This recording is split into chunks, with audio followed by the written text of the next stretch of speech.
name is Jan and our topic for this year's NAIDOC Week theme of Heal Country is Closing the Gap. We researched further into the education gap, the health gap and the incarceration gap between Indigenous and non-Indigenous Australians. Aboriginal and Torres Strait Islander people continue to be one of the most vulnerable groups in Australia. By several measures, there is a significant gap that exists between the well-being of Indigenous and non-Indigenous Australians.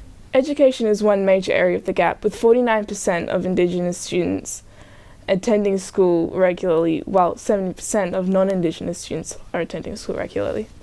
Hallie asked local Njaki Njaki Noongar man Michael Hayden his opinion on why the gap exists and how we can close it. It's a hard one.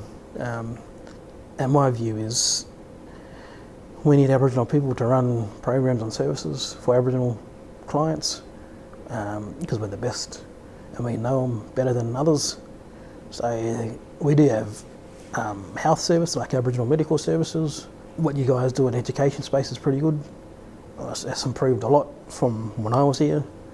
I finished school in '99, so I graduated here over 20 years ago, and it's so different now with what you guys are learning.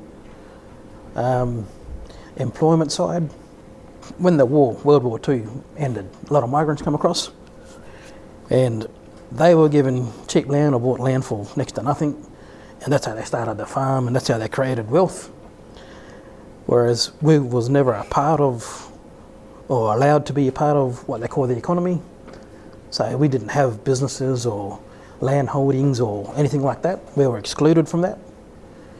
And it's only probably in the last 10 years that we're kind of more involved in that. So there needs to be a lot more kind of help to catch up to the rest of Australia because we were removed for so long.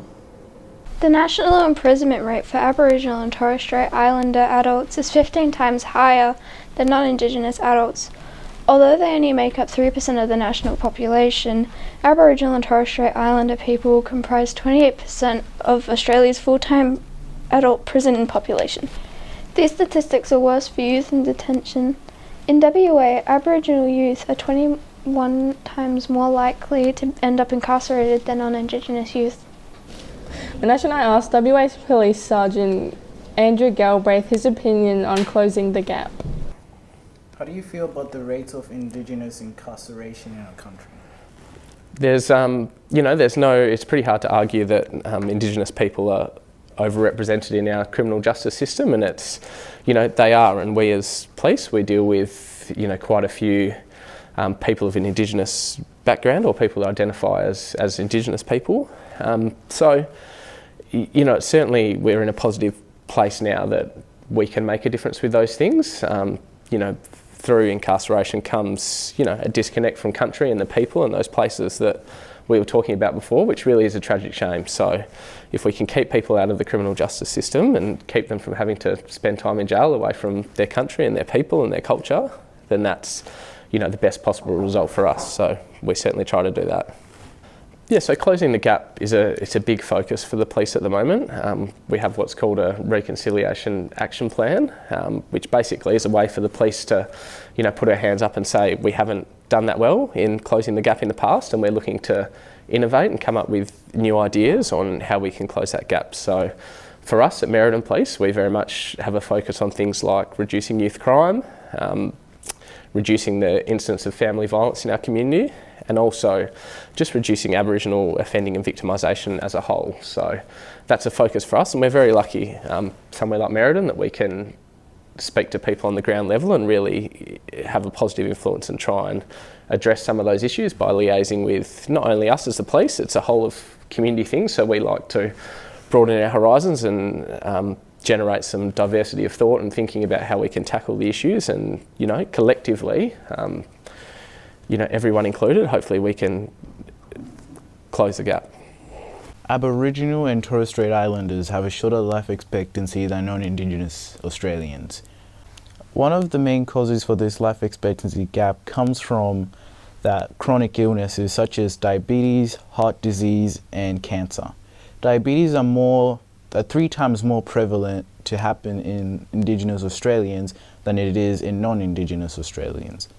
Aboriginal Health Officer in our local health services, Connie Yaron, shared her perspective on Closing the Gap initiative. First thing that you think of when you think of closing the gap is usually health, and it's usually around life expectancy.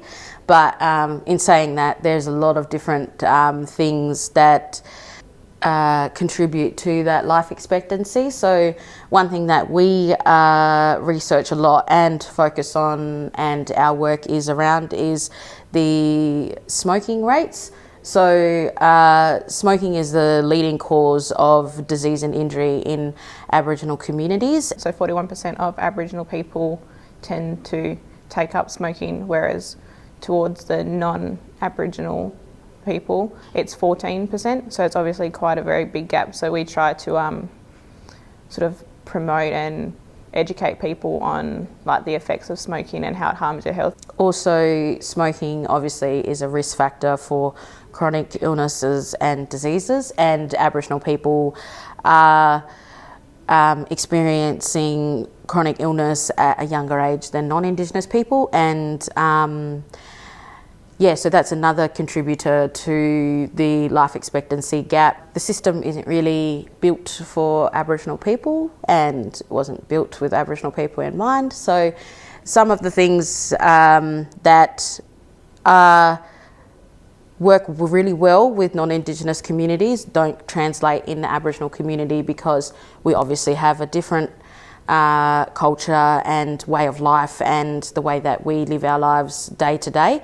So having a tailored health promotion or health program or health activity that is tailored directly to that community, because not all Aboriginal people are the same, and Aboriginal is only an umbrella name to sort of put us all in the same basket. But so everybody has a different way. So like us down in the south here, we do things a lot differently to people up north, and something that works for up north people will not sort of work down here. So it needs to be tailored to the community, and that's why our Tackling Indigenous Smoking program has teams all over the nation. So we are only one of 40 different TIS teams that are in Australia.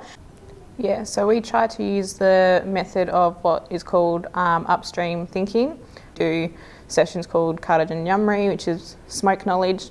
So therefore we come into schools and over a 5-week course. And I think the most important thing as well would be that education, just around general health. Because we do a lot of our stuff around smoking, we've gone back into history and kind of figured out how smoking is normalised in the Aboriginal household. The history of smoking in Aboriginal communities is that the Europeans obviously came over, and the tobacco was given as a payment and in ration boxes with different supplies like blankets, flour and sugar, and this sort of normalised it in nowadays, where you see most households there are daily smokers. So trying to sort of, with the upstream thinking, break the cycle of that normalised tobacco use. For me, healing country, it's a tricky one, and it's quite an interesting theme, the NAIDOC theme. But for me, you know, my part I can play in that is, you know, I want to learn about these, like I mentioned before, the amazing places, the amazing people, the amazing stories that exist, not only right here in Merredin, in our local community and within this school and within the police station, but, you know, all through Western Australia and Australia and all those places that, you know, country exists. So for me, it's about having an open mind to healing country and just embracing it and learning and listening. You know, there's people that know much about it than me, so my role in the process to heal country is to listen and to learn and to, you know, embrace the positive changes that are happening, and just learn and listen, I think, is the key for me. And have an opinion if I'm asked to, but if not, just learn and listen and experience and go and see these places and connect and in turn sort of heal country, I think. Thank you for answering our questions. Pleasure. There is evidence that due to health and education programs, life expectancy statistics are rising for Aboriginal Australians, and the government aims to close the gap by 2031. The numbers of those attaining a Year 12 education are increasing, and the rate of Indigenous smokers is decreasing. Many individuals and communities maintain strong connections to their culture, language and traditional lands.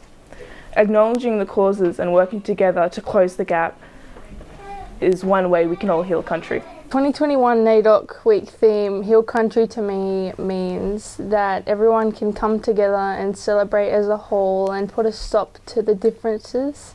Mine is respect, no discrimination, judgment towards anyone in general, just being accepting of everybody and just, yeah, that's what it means to me, yeah.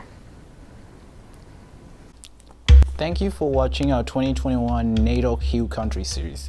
You might also like to view our 2020 NAIDOC Always Was, Always Will Be Mirror Timeline video.